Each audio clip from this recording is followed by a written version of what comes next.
Hello everyone. आज हम लोग डिस्कस करेंगे इमिडाजोल और पायराजोल के रिएक्शन बेस्ड एमसीक्यूज। कुछ रिएक्शंस भी देखेंगे हम इनके। पहला क्वेश्चन मैंने यहाँ लिखा है, imidazole with hydrogen peroxide the ring opens to give. Imidazole जो होता है, अगर इसकी रिएक्शन कराया जाए हाइड्रोजन पेरोक्साइड से तो रिंग ओपन होता है। और ये क्या जनरेट करता है? तो जब इमिडाजोल को हम लोग हाइड्रोजन पेरोक्साइड से रिएक्शन कराते हैं in the presence of hydrogen peroxide, then it will generate a oxime. ये ऑक्सिम जनरेट करता है। अभी इसकी रिएक्शन में आगे दिखाऊंगा आप लोग को। Question number 2, imidazole prepared by, मतलब इमिडाजोल का प्रिपरेशन हम कैसे कर रहे हैं, किससे करते हैं? तो in the given particularly options, tartaric acid, lactic acid, oxalic acid and pyridine. So tartaric acid is a reactant through which we can synthesize the imidazole. इनकी रिएक्शंस देखते हैं हम लोग। पहला क्वेश्चन देखिए आप, तो था with a hydrogen peroxide. When imidazole जो है हाइड्रोजन पेरोक्साइड से रिएक्शन करता है with hydrogen peroxide H2O2, the ring is open to give the oxamide. तो ऑक्सामाइड का फॉर्मेशन होता है। आप देखिए इमिडाजोल की रिंग है, ring opening reaction, ring open होता है। ये जो बीच में नाइट्रोजन नाइट्रोजन पोजीशन से जो बॉन्ड जुड़ा हुआ है, डबल बॉन्ड, और ये it will be break from here, यहाँ से ब्रेक होता है ये। और क्या होता है, ये carbonyl group C double bond O, C double bond हो, यहाँ जनरेट हो, CuNH2 इसको बोलते हैं हम लोग ऑक्सामाइड।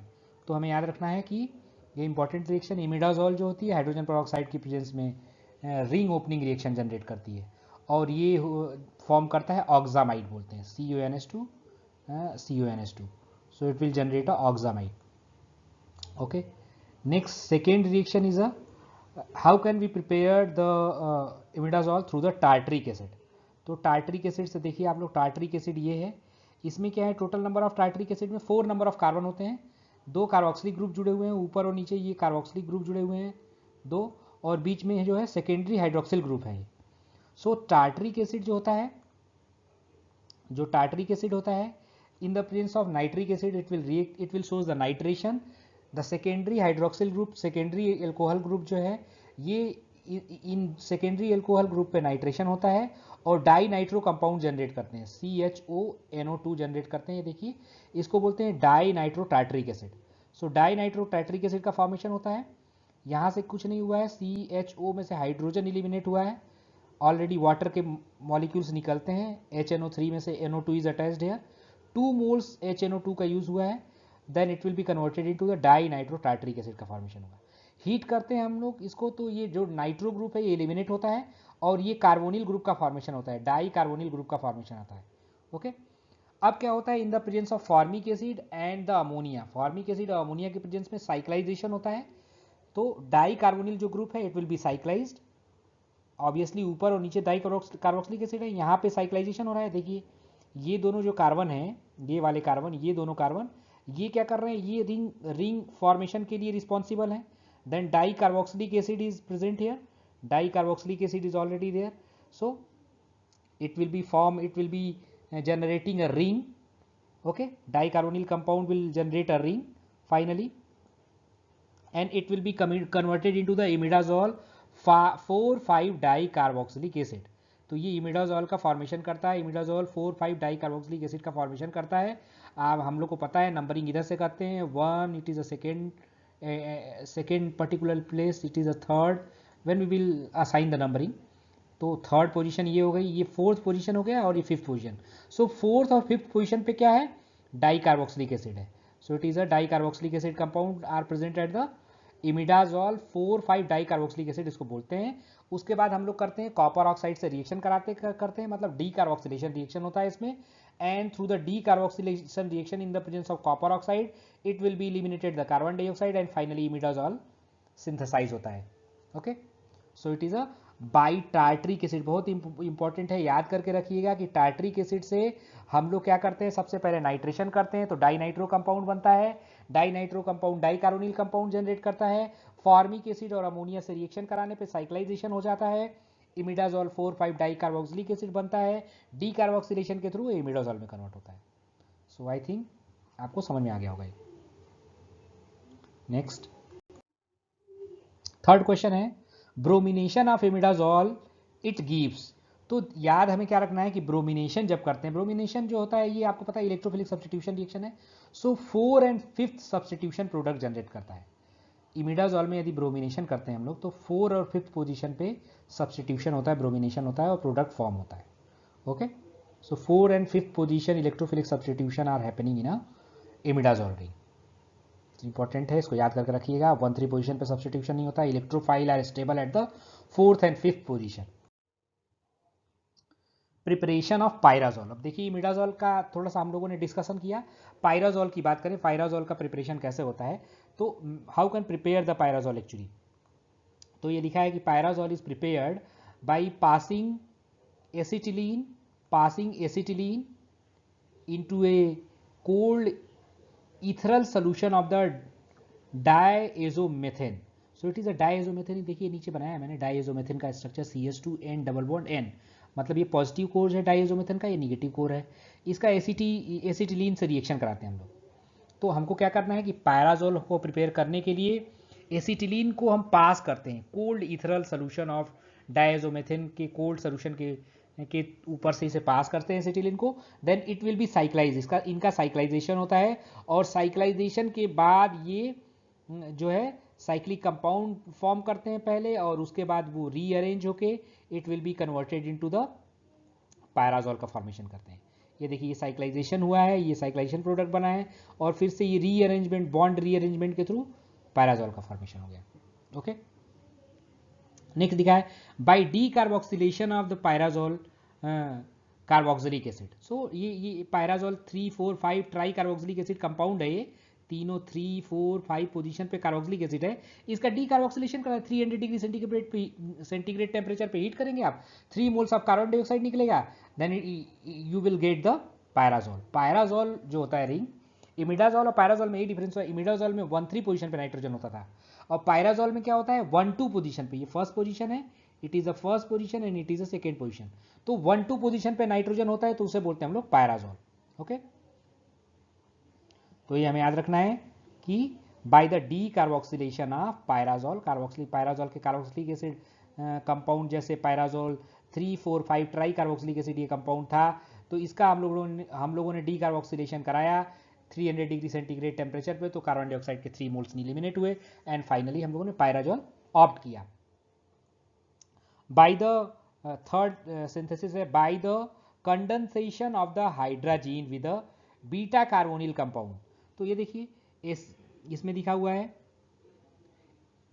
Acetyl acetone. ये अगर मान लीजिए ये वाले कंपाउंड को अगर आप एसीटोन बोले, CS आपको पता है CH3 C double bond 2 CH3 को प्रोपेनोन बोलते हैं या एसीटोन बोलते हैं। तो अब ये एसीटोन का तो मोइटी है लेकिन इसमें एसिटाइल ग्रुप जुड़ा हुआ है C double bond 2 CH3, so we can pronounce the acetyl acetone, acetyl acetone बोलते हैं। इसका हाइड्रोजन से रिएक्शन करा देते हैं हम लोग, then what happened the hydrogen will use for the cyclization. और यहाँ पे देखिए डाई मिथाइल ग्रुप जुड़ा हुआ होता है किस पोजीशन पे 3-5, सो 3,5 डाई मिथाइल पायराजोल हम लोग जनरेट कर सकते हैं। 3,5 डाई मिथाइल पायराजोल का सिंथेसिस होता है। So it is a condensation of hydrogen with beta carbonyl acetone. So ये प्रिपरेशन मेथड है। ये देखिए इसका जो रिजोनेंस है, जो कंपाउंड का रिजोनेंस होता है, ये जो पैराजोल का रिजोनेंस है, नाइट्रोजन देखिए इस पे लोन पेयर ऑफ इलेक्ट्रॉन है, रिजोनेट होकर यहाँ आता है, then the double bond is shifted in a lone pair of electron form. तो यहाँ पे जो पहला स्ट्रक्चर है रिजोनेटिंग स्ट्रक्चर, इसमें इस पोजीशन पे नंबरिंग कर ले हम लोग, ये फर्स्ट पोजीशन है, ये सेकेंड पोजीशन है, ये वाला थर्ड पोजीशन है, ये फोर्थ पोजीशन है आपको पता है, और ये फिफ्थ पोजीशन है, यहाँ वाला फिफ्थ पोजीशन है, ठीक है, ये थर्ड पोजीशन है हमको बताऊँ मैं आपको। तो ये आप देखिए अब क्या होता है कि ये आप तीनों स्ट्रक्चर में देखें, यहाँ पे ये जो है loan pair of electron double bond में शिफ्ट हुआ तो double bond is converted into the loan pair of electron form, first structure में देख रहे हैं आप। Again when the double lone pair of electron is shifted in a double bond form is here, then again the double bond is shifted in a lone pair of electron form, and again when it will be converted into the lone pair of electron form, then other place it will be converted into the double bond. यहाँ पे double bond का generation हुआ तो ये lone pair के form में convert हो गया। मतलब आप देखें पहले वाले स्ट्रक्चर में क्या हो गया, ये जो है फोर्थ पोजीशन पे आपका इलेक्ट्रोनिगेटिव माइनस चार्ज आ गया, लोन पेयर ऑफ इलेक्ट्रॉन आ गया। इसमें क्या हो गया, ये it is a third position पे लोन पेयर ऑफ इलेक्ट्रॉन आ गया ऑलरेडी, सॉरी यहाँ पे फिफ्थ पोजीशन पे लोन पेयर ऑफ इलेक्ट्रॉन आ गया। थर्ड वाले स्ट्रक्चर में थर्ड पोजीशन पे लोन पेयर ऑफ इलेक्ट्रॉन आ गया। मतलब इलेक्ट्रोफिलिक सब्स्टिट्यूशन के लिए कौन कौन से places it will work a more active for the electrophilic substitution, it will be more stable. तो आप देख रहे हैं कि इसमें ये तीनों पोजीशंस हैं। कौन कौन सी position, third position, fourth position और फिफ्थ पोजीशन, सारे पे ये इलेक्ट्रोनिगेटिव माइनस आ जाता है। लेकिन क्या होता है कि जो नाइट्रोजन के कोर्स है, नाइट्रोजन के पास कौन सा है, इस नाइट्रोजन के पास ये फिफ्थ पोजीशन है, इस नाइट्रोजन के बगल में जो है ये थर्ड पोजीशन है। तो जो नाइट्रोजन के बगल में जो कोर हैं वो जो उन पे क्या होता है कि नाइट्रोजन की इलेक्ट्रोनिगेटिव होने के कारण उसमें जो है they will not stable for the electronegativity, उनकी स्टेबिलिटी कम हो जाती है, उनकी स्टेबिलिटी कम होती है। तो हमेशा याद रखिएगा कि electrophilic substitution is a much more stable at the fourth position comparatively the third position and fifth position। Third position और फोर्थ फिफ्थ पोजीशन के कंपेरेटिवली जो इलेक्ट्रोफाइल है वो फोर्थ पोजीशन पे स्टेबल होता है, क्योंकि नाइट्रोजन से डिस्टेंसेबल भी होता है, नाइट्रोजन से डिस्टेंसेबल भी होता है। और इलेक्ट्रोनिगेटिव जो चार्ज हो जिस पे जनरेट हो रहा है पहले वाले स्ट्रक्चर में, it will be generally not influence by the nitrogen, nitrogen से इन्फ्लुएंस नहीं होता है। नाइट्रोजन बगल में जो ये इलेक्ट्रोनिगेटिव चार्ज है, जैसे इलेक्ट्रोनिगेटिविटी आता है nitrogen is a more electronegativity, so it is a less stable, इसकी स्टेबिलिटी को डिक्रीज करता है। यहाँ पे इलेक्ट्रोनिगेटिविटी जनरेट हुआ ये वाला, ये नाइट्रोजन के कारण इसकी इलेक्ट्रोनिगेटिविटी क्या होता है, it is a not much more predominant for the electrophilic substitution. तो ये क्या होता है, नाइट्रोजन के बगल में होने के कारण जो थर्ड और फिफ्थ पोजीशन है it is a less stable for the electrophilic substitution. तो कौन से पोजीशन पे, थर्ड पोजीशन पे। देखिए आप, ये मैंने लिया पैराजोल का हेलोजिनेशन कराया, chlorination, then it will happen at the third position, 3 chloro sorry 1 2 3 third and fourth position पे स्टेबल होगा ना, ये is the fourth position. So fourth position पे स्टेबल होगा, sorry third and fifth is a near by the nitrogen position, nitrogen के पास में है तो उन पे स्टेबिलिटी नहीं होती है। सो फोर्थ पोजीशन, तो 4 chloro pyrazole is a more stable. Nitration कराएंगे, सल्फोनेशन कराएंगे, then all will give 4 chloropyrazole, 4 nitropyrazole, pyrazole, 4 sulfonic acid sulfonation के बाद। तो ये अलग अलग जितने भी इलेक्ट्रोफिलिक सब्स्टिट्यूशन रिएक्शन है will stable at the fourth position. Third position और फोर्थ पोजीशन जो होती है, नाइट्रोजन जब पैराजोल में जो दोनों नाइट्रोजन है, ये दोनों नाइट्रोजन है पैराजोल में, इनके इस नाइट्रोजन के बगल में फिफ्थ पोजीशन है, इस नाइट्रोजन के बगल में थर्ड पोजीशन है। जो पोजीशंस पे जब निगेटिविटी आती है, जब माइनस आ जाता है भाई, इलेक्ट्रोफाइल वहीं तो जाएगा जहां पे लोन पेयर ऑफ इलेक्ट्रॉन होगा। पहले वाले स्ट्रक्चर में देखिए loan pair of electron fourth position में, ये दूसरे वाले स्ट्रक्चर में लोन पेयर ऑफ इलेक्ट्रॉन आप देखिए फिफ्थ पोजीशन पे है, आपको दिखाई दे रहा होगा। ये सेकेंड वाले स्ट्रक्चर में, ये वाला जो स्ट्रक्चर है इसमें देखिए यहाँ पे लगाया मैंने, ये की कौन सा पोजीशन है, फिफ्थ पोजीशन है। सो फिफ्थ पोजीशन पे लोन पेयर ऑफ इलेक्ट्रॉन है। थर्ड वाले स्ट्रक्चर में किस पोजीशन पे लोन पेयर ऑफ इलेक्ट्रॉन आप देख रहे हैं, it is a third position पे इलेक्ट्रॉन है। तो ये आपको समझ में आ रहा है कि ये फिफ्थ पोजीशन पे भी है और ये थर्ड पोजीशन पे है, लेकिन इन दोनों पोजीशन पे ये इलेक्ट्रॉन की स्टेबिलिटी इलेक्ट्रोफाइल की नहीं होती है, क्योंकि नाइट्रोजन जो बगल में होता है उसकी इलेक्ट्रोनिगेटिविटी ज़्यादा होती है। तो इस जो इलेक्ट्रॉन है, इलेक्ट्रॉन रिच सेंटर है, उसको स्टेबल नहीं होने देता है, वो इलेक्ट्रोफाइल को यहाँ पे अट्रैक्ट नहीं होने, बाइंड नहीं होने देता है, क्योंकि nitrogen is self electronegative group होता है, मच मोर इलेक्ट्रोनिगेटिव। तो स्टेबिलिटी जो होती है लोन पेयर की इस कार्बन पोजीशन पे फिफ्थ वाले पे लेस होती है। इसी तरह इधर नाइट्रोजन होने के कारण इस थर्ड वाले पे भी स्टेबिलिटी इलेक्ट्रोफाइल की कम होती है, लेस होती है। तो which one is the more stable, fourth position is the most stable for the electrophilic substitution. मेरे को लगता है यू कैन अंडरस्टैंड, आपको समझ में आ गया ये।